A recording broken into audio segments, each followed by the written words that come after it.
السلام علیکم ورحمۃ اللہ۔ میرا مفتی صاحب سے سوال یہ ہے کہ ایک شخص کی بیوی کا انتقال ہو جاتا ہے اور اس کا شوہر دوسری شادی کرتا ہے، تو وہ جو سوتیلی ماں ہے، پھر جب اس شوہر کا انتقال ہو جائے تو ہمارے معاشرے میں یہ چیز عام ہے کہ اس کو جائیداد سے حصہ نہیں دیا جاتا، تو ہمارا دین اس متعلق کیا کہتا ہے، ارشاد فرما دیں۔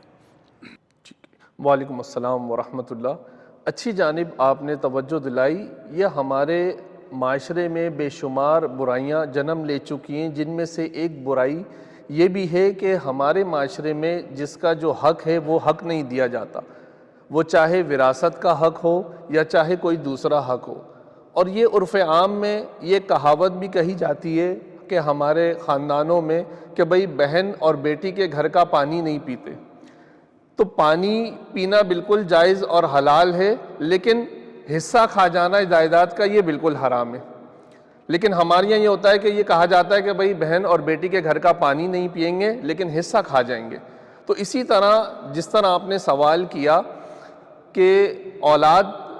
کا اس کا انتقال ہو گیا بیوی ماں کا، اور سوتیلی ماں کو اس کو بچے ایکسیپٹ نہیں کرتے،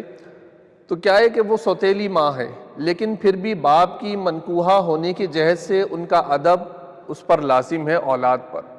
پھر دوسری بات یہ کہ شریعت مطہرہ نے اس کا حصہ رکھا ہے،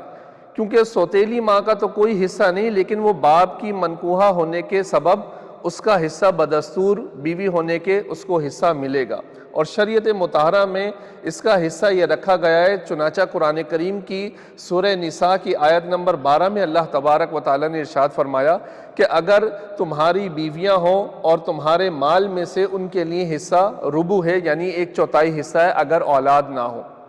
اور اگر اولاد ہو تو پھر سمن یعنی 8واں حصہ ہے۔ تو یہ شریعت کا حکم ہے، اور یہ شریعت کا حکم اللہ تبارک و تعالیٰ کی جانب سے ہے، یہ بندے کی جانب سے یا بندے کے اختیار میں نہیں ہے کہ کوئی بندہ دوسرے کو حصہ نہ دے، یہ رب تبارک و تعالیٰ نے اس پر لازم کیا ہے۔ تو باپ کی منکوحہ ہونے کے اعتبار سے اس کا حصہ اللہ تبارک و تعالیٰ نے جو ذکر کیا ہے وہ یا تو 4تھا حصہ ہے اولاد ہونے کی صورت میں، یا پھر 8واں حصہ ہے اولاد نہ ہونے کی صورت میں 4تھا حصہ ہے، اور اولاد ہونے کی صورت میں 8واں حصہ ہے۔ اور پھر جو حصہ جو حق دوسروں کو نہیں دیتے، اس کے لیے شریعت مطہرہ نے کیا فرمایا کہ نبی صلی اللہ علیہ وآلہ وسلم نے ارشاد فرمایا کہ جو ناجائز طور پر ناحق طور پر کسی کی زمین 1 گز یا 1 بالش بھر بھی اس کو ناحق لے لے تو کل بروز قیامت اس 7 زمین کے طوق اس کے گلے میں ڈال دیے جائیں گے۔ تو لہٰذا اس چیز سے بچنا ضروری ہے، اور اس چیز کو جو حق ہے اس کا حقدار کو حق پہنچانا لازم ہے، یہ ان کے پاس امانت ہے، اور اللہ تبارک و تعالی امانتوں کے اور حقوق کے بارے میں ہم سے کل بروز قیامت سوال فرمائے گا۔